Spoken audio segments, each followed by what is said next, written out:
तो हाँ भाई करें शुरू। तो लॉन्च से पहले हमारे हाथ में लग गया iQOO का Z9S Pro और हमने उसको ऑलरेडी कंपैरिजन कर दिया पोको F6 से, क्योंकि दोनों गेम सेंट्रिक फोन थे।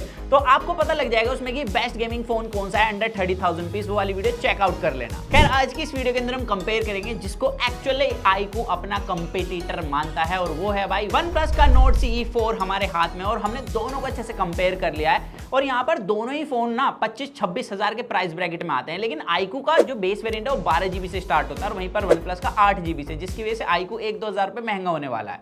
बट यहाँ पर iQOO के अंदर जो हार्डवेयर है वो थोड़ा कमजोर मिलता है, क्योंकि इसके अंदर जो स्टोरेज टाइप है वो सिर्फ UFS 2.2 की मिलती है और वहीं पर OnePlus के अंदर UFS 3.1 की स्टोरेज है। बाकी दोनों के अंदर LPDDR4X रैम है। बट iQOO एक जगह आगे निकल जाता है, वो है IP रेटिंग। इसके पास IP64 रेटिंग मिलती है और OnePlus के पास IP54 रेटिंग है। इसके अलावा भाई एक जगह जहां पर iQOO बहुत पीछे हो जाता है वो है फ्रंट में प्रोटेक्शन।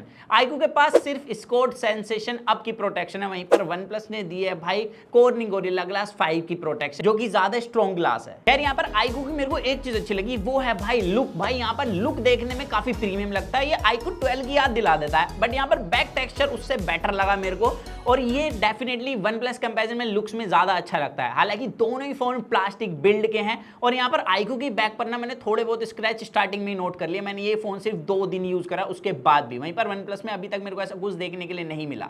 बट यहाँ पर iQOO का एक वीगन लेदर टेक्सचर वाला कलर भी आएगा, जो होने वाला है इनका लेजेंडरी ऑरेंज कलर। भाई iQOO के ऑरेंज कलर वाले फोन काफी ज्यादा फेमस है, तो उसके अंदर इन्होंने वीगन लेदर डाला है। इसके अलावा इन हैंड फील के मामले में मेरे को iQOO ज्यादा बेटर लगा, क्योंकि ये पतला फोन है। ये काफी हद तक ऐसी फील देता है जैसे Vivo V30 Pro, बहुत स्लिम ट्रिम सा फोन है और कर्व होने की वजह से ग्रिप अच्छी बनती है। वहीं पर OnePlus थोड़ा सा ना बॉक्सी सा डिजाइन देता है। तो यहाँ पर आपकी पर्सनल प्रेफरेंस होगी कि आपको भाई बॉक्सी इन हैंड फील वाला चाहिए या थोड़ा सा स्लिम ट्रिम फोन चाहिए, तो वो आप मुझे कमेंट सेक्शन में जरूर बताना। इसके अलावा साइड फ्रेम दोनों का प्लास्टिक है और iQOO के पास यहाँ पर एक डिसएडवांटेज आ जाती है कि इसमें कोई भी IR ब्लास्टर नहीं है। OnePlus के पास IR ब्लास्टर है, तो आप अपने घर के रिमोट को साइड रख के ना AC TV वगैरह इससे ही कंट्रोल कर सकते हो। अब बात कर लेते हैं यहाँ पर उस चीज की जिसमें काफी तगड़ा डिफरेंस है, वो है डिस्प्ले। सबसे पहले तो लुक से ही आ जाता है भाई, iQOO में कर्व पैनल मिलता है, वहीं पर OnePlus के पास फ्लैट डिस्प्ले है। इसके अलावा बेजल चिन्ह दोनों के लगभग सिमिलर हैं, लेकिन iQOO में थोड़े कम लगते हैं बिकॉज कर्व पैनल है ना, तो यहाँ पर साइड के बेजल थोड़े से छिप जाते हैं। बाकी यहाँ पर मिड में पंच होल है और दोनों की डिस्प्ले AMOLED है। हालांकि OnePlus इसे फ्लूइड AMOLED बोलता है, बट दोनों की सिमिलर सी display full HD plus 1 billion colour show कर सकती है। HDR10 सर्टिफाइड है, मतलब आप OTT पर HDR के अंदर कंटेंट स्ट्रीम कर सकते हो और अच्छा खासा हो भी जाता है। इसके अलावा दोनों में जो सबसे बड़ा डिफरेंस आता है वो ये है, iQOO के पास 4500 निट्स की पीक ब्राइटनेस है और OnePlus के पास सिर्फ 1100 निट्स की पीक ब्राइटनेस है HDR कंटेंट स्ट्रीम करते हुए, जिसका क्लियरली डिफरेंस नोट होता है जब आप दोनों की डिस्प्ले में HDR कंटेंट देखोगे। iQOO की डिस्प्ले यहाँ पर अलग ही ज्यादा ब्राइट है, यहाँ पर आप खुद देख सकते हो। हालांकि एक बात मैं क्लियर कर दूं कि iQOO के पास भले 4500 निट्स की पीक ब्राइटनेस मिलती है Vivo V40 सीरीज के जैसे, लेकिन भाई ना तो Vivo V40 सीरीज की और ना ही iQOO की 4500 निट्स वाली परफॉर्मेंस है ही नहीं।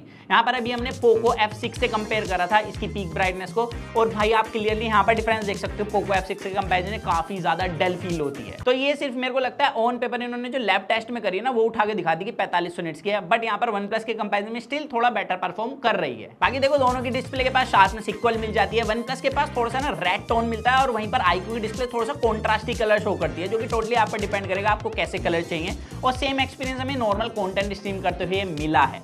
बट यहाँ पर एक चीज है कि दोनों ही डिस्प्ले एक चीज में वर्स्ट है, वो है भाई 4K प्लेबैक। दोनों में आप अगर 4K वीडियो चलाने जाओगे यूट्यूब पे तो दोनों को ना मौत आ जाती है, बिल्कुल अटक अटक के चलती हैं, तो इसे नहीं चलाओ तो बेटर रहेगा। बाकी दोनों इन डिस्प्ले फिंगरप्रिंट सेंसर के साथ आती हैं, जिसकी स्पीड और रिकॉग्निशन दोनों ही बढ़िया मिल जाती है। और स्पीकर्स भाई सच बताओ ना OnePlus के काफी ज्यादा लाउड और क्रिस्प है। मैंने F6 से भी कंपेयर करा था, iQOO से भी कंपेयर करा है। OnePlus के जो स्पीकर्स हैं इस प्राइस रेंज के अंदर वो काफी क्लियर और लाउड मिलते हैं, और इसी तरीके से हैप्टिक्स भी। OnePlus के हैप्टिक्स ज्यादा स्ट्रॉन्ग है, iQOO के वहीं पर स्प्रिंग हैप्टिक्स है। और दूसरी एडवांटेज OnePlus के पास है कि UI के अंदर आपको वेरिएशन मिलती है। वॉल्यूम कम ज्यादा करोगे, ब्राइटनेस कम ज्यादा करोगे, OnePlus आपको हर जगह सॉलिड फीडबैक प्रोवाइड कराने वाला है। अब बात आती है दोनों की परफॉर्मेंस की, जहां पर दोनों भाई भाई लग सकते हैं, क्योंकि दोनों के अंदर Snapdragon 7 Gen 3 प्रोसेसर दिया है iQOO और OnePlus दोनों के अंदर ही। लेकिन हमने हर बार देखा है भले ही iQOO और OnePlus सेम प्रोसेसर देते, लेकिन iQOO की ऑप्टिमाइजेशन अच्छी होने की वजह से इसका स्कोर वगैरह बढ़िया देखने के लिए मिलता है। सिमिलर रिजल्ट यहाँ पर है Antutu के अंदर, स्लाइटली स्कोर बेटर मिला है iQOO के अंदर, और यहाँ तक कि CPU थ्रोटलिंग के अंदर भी थोड़ा बेटर मिल जाता है। बट क्या रियल लाइफ के अंदर इतना डिफरेंस लाएगा? तो सबसे पहले गेम सेटिंग्स देख लीजिए, दोनों के अंदर सिमिलर मिलती हैं। किसी में भी 90 FPS का ऑप्शन नहीं है, क्योंकि ये 7 Gen 3 है ना,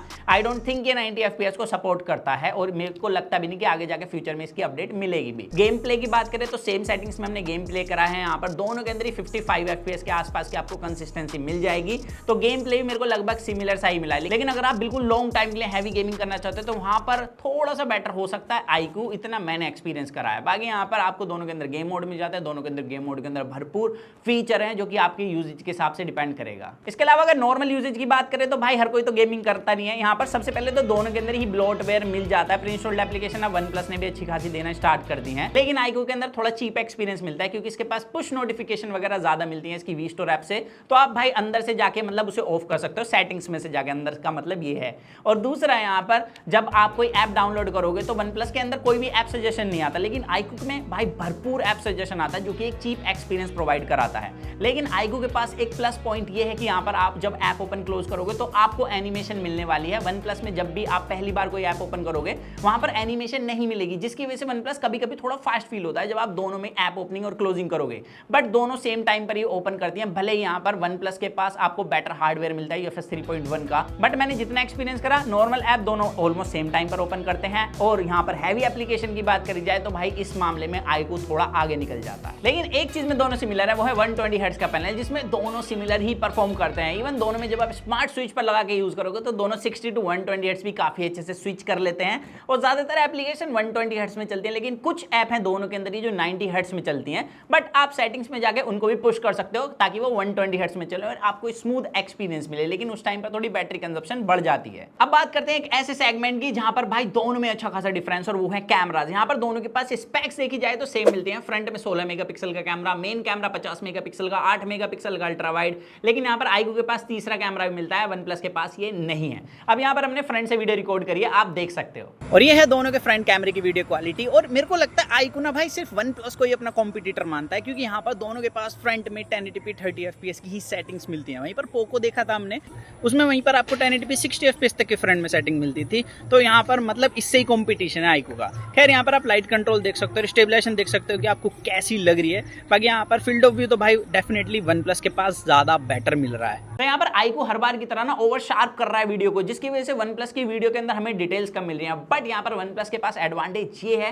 कि यहाँ पर आपको लाइट कंट्रोल काफी अच्छा मिल रहा है और ऑल ओवर एक बैलेंस वीडियो मिल रही है। और इसी तरीके से बैक पर चले तो यहाँ पर बैक में हमने 4K सेटिंग्स में दोनों में वीडियो रिकॉर्ड करी है, क्योंकि यहाँ पर दोनों के पास सेम सेटिंग्स मिलती है, फ्रंट और बैक दोनों के अंदर ही। यहाँ पर सबसे पहले तो वीडियो स्टेबलाइजेशन में भाई iQOO ज्यादा तगड़ा लगा मेरे को, बट लाइट कंट्रोल देखा जाए ना यहाँ पर OnePlus के पास ज्यादा बेहतर है। तो मेरे हिसाब से यहाँ पर बस iQOO लाइट कंट्रोल और अच्छी कर लेता तो बैक कैमरा में अनबीटेबल हो जाता। और फ्रंट फोटोज का मैं क्लियरली बता देता हूँ, यहाँ पर भाई ज्यादातर टाइम में मेरे को OnePlus के कैमरा से बेटर iQOO के कैमरा लगे। यहाँ पर स्किन टोन वगैरह अच्छा है, हालांकि कहीं कहीं लाइट कंट्रोल के थोड़े से इश्यूज हैं, लेकिन यहाँ पर ऑल ओवर जो फोटो है वो iQOO की ज्यादा अच्छे कलर्स उठा रही है। लेकिन यहाँ पर iQOO की फोटो के अंदर मेरे को एक दिक्कत लगी, इसके पास फील्ड ऑफ व्यू भाई बहुत ज्यादा कम है। ये बिल्कुल चेहरे पे चढ़ के फोटो क्लिक करता है। अगर आप ग्रुप सेल्फी वगैरह लेने की सोच रहे हो तो उस टाइम पे आई थिंक OnePlus आपके लिए बेटर चॉइस होने वाला है। लेकिन पोर्ट्रेट मोड, नॉर्मल फोटोज के अंदर जो iQOO का फोन है ये OnePlus के कंपैरिजन में ज्यादा बेटर स्किन टोन उठा रहा है। बाकी आपकी पर्सनल प्रेफरेंस हो सकती है, आप कोई सा भी फोन बाय कर सकते हो जिसका भी आपको स्किन टोन अच्छा लग रहा है।